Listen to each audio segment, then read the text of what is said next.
Lidhe me çka mund të ndryshu vendimi i PD-s?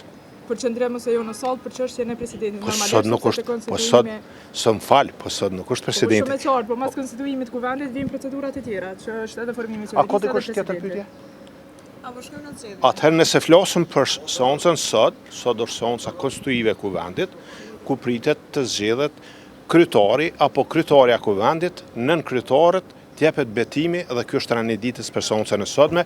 Unë nuk shoh arsye që seanca mos të ketë mbarvajtje, mos të konstituohet, gjitha kushtet janë që seanca të konstituohet dhe ne të procedojmë tutje dhe normalisht partia me numrin më të madh të ulëseve të kryjnë detyrat e veta, përgjegjësitë e veta, të jap vendit institucione.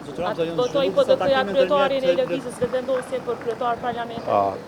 Tash na kemi mbledh grupit parlamentar, nuk ka kërku dikush për kërkoj prej neve, edhe në kaluarën zakonisht nuk është që i kanë përkra kandidat për kryetar të kuvendit nga rrota e Partisë Demokratike të Kosovës, sigurisht kur është te çështja e nën kryetarëve, ne kemi njërin nga nën kryetarët si parti që jemi me numrin e dytë të ulëseve në kuvend, normalisht që te nën kryetarët ne e përkrahim nën kryetarin e propozuar nga rrota e Partisë Demokratike të Kosovës. Zot duket pak absurde të shmangen procedurat e tjera që vijnë pas konstituimit të kuvendit, që i bie formimi i qeverisë edhe çështja e presidentit. Tash na i dim që kemi shkuar në zgjedhje për çështjen e presidentit. Ju e keni treguar pozicionin e juaj edhe me komunikat, por bisedimet e orëve të fundit ajo ka ndryshuar mendjen, a keni pasur Jo, qëndrimi i Partisë Demokratike të Kosovës është konsistent.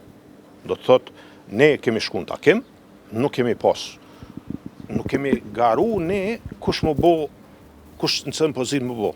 Kemi garu edhe kemi kërku votë të qytetarët e Kosovës me një program çka për ekonominë, çka për drejtësinë, çka për energjinë, çka për infrastrukturën, çka për antarësimet, këto kanë qenë temat.